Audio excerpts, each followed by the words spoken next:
পড়ার টেবিলটা এখনো সাজানো গুছানো, বই খাতা পেন্সিল সবকিছুই আছে যথাস্থানে। শুধু নেই এসএসসিতে জিপিএ 5 পাওয়া সেই মেধাবী লামিয়া। গত 18 মার্চ শহীদ বাবার কবর জিয়ারত শেষে বাড়ি ফেরার পথে পটুয়াখালীর দুমকিতে গণধর্ষণের শিকার হন কলেজ ছাত্রী লামিয়া।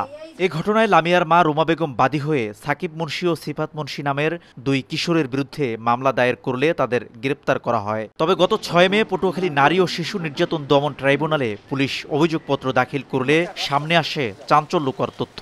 মামলায় 2 জনের নাম উল্লেখ থাকলেও ভিকটিমের ডিএনএ পরীক্ষার রিপোর্ট ও আসামিদের জবানবন্দি অনুযায়ী 3 জন জড়িত থাকার প্রমাণ মিলেছে। পুলিশ জানায় ফরেনসিক পরীক্ষায় ধর্ষণের আলামত ও অভিযুক্তদের ডিএনএ মিলেছে। ডিএনএ রিপোর্টে আমরা 3 জনের ব্যক্তির ডিএনএ উপস্থিতি লক্ষ্য করা যায়। তার মধ্যে যে 2 জন আমরা গ্রেপ্তার করেছিলাম ইতিপূর্বে তাদের ডিএনএ ম্যাচ করে, এবং তৃতীয় একজন ব্যক্তির ডিএনএ আমরা তার উপস্থিতি পাওয়া যায় রিপোর্টে।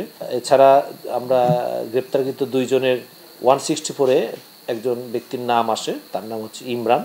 তাকেও আমরা কয়েকদিন আগে গ্রেপ্তার করেছি, এবং তার ডিএনএ যে তৃতীয় এক ব্যক্তির ডিএনএ যে উপস্থিতি রয়েছে তার সাথে ডিএনএ ম্যাচ করার জন্য তার ডিএনএ টেস্ট প্রক্রিয়াধীন রয়েছে। পুলিশের অভিযোগপত্র অনুযায়ী ভুক্তভোগী প্রথমে ধর্ষণের শিকার হন তারই ঘনিষ্ঠ সহপাঠী ইমরান মুন্সির হাতে। এরপর ঘটনাস্থলে আসে সাকিব মুন্সি ও সিফাত মুন্সি। ফাঁস করে দেওয়ার ভয় দেখিয়ে তারা সংঘবদ্ধ ধর্ষণ করে লামিয়াকে।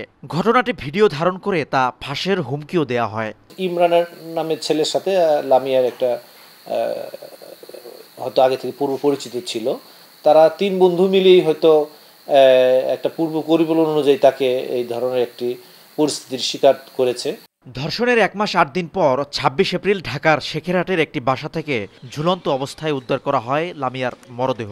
স্বজনরা জানান মানসিকভাবে ভেঙে পড়া লামিয়া আত্মহননের পথ বেছে নিতে বাধ্য হয়। নাতি এই যারা কাজ আমার দ্বারা কইয়ে যায় বলবো বাবার আব্বার কয়বার করে আর আবার নাতি আমার দ্বারা আর আনতামই গায় নাই। ছেলের এই দেশের জন্য জীবন দিয়েছে, তারপর আমার নাতিটাও মারা গেছে। এই সমজন দুর্ভাগ্য কোনো পোলাপানে না করে, যে দোষী হে জানো কঠিন বিচার। ন্যায় বিচার নিয়ে আজও সংশয়ে লামিয়ার মা। কম বয়সের অজুহাতে আসামিরা শাস্তি থেকে পার পেতে পারে। মেডিকেল পরীক্ষার মাধ্যমে প্রকৃত বয়স নিরূপণ এবং সর্বোচ্চ শাস্তি দাবি তার। আমি খালি এইটুকুই চাই, আমার মেয়ে যেভাবে ফাঁসির জ্বলতে জ্বলছে এইভাবে তাদেরকেও ফাঁসির জ্বলতে ঝুলানো হোক। গ্রেপ্তার 3 অভিযুক্তকে 25 মে হাজির করা হয় আদালতে। পরবর্তী শুনানির দিন ধার্য করা হয়েছে 28 মে।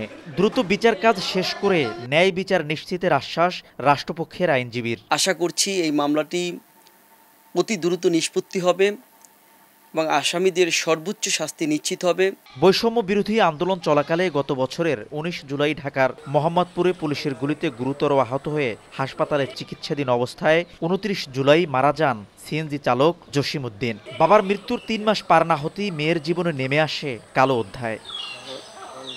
এই ঘৃণ্য অপরাধের দৃষ্টান্তমূলক শাস্তির মাধ্যমে ন্যায় বিচার পাবেন লামিয়া, আর নিরাপত্তা নিশ্চিত হবে প্রতিটি কন্যা শিশুর, এমনটাই প্রত্যাশা।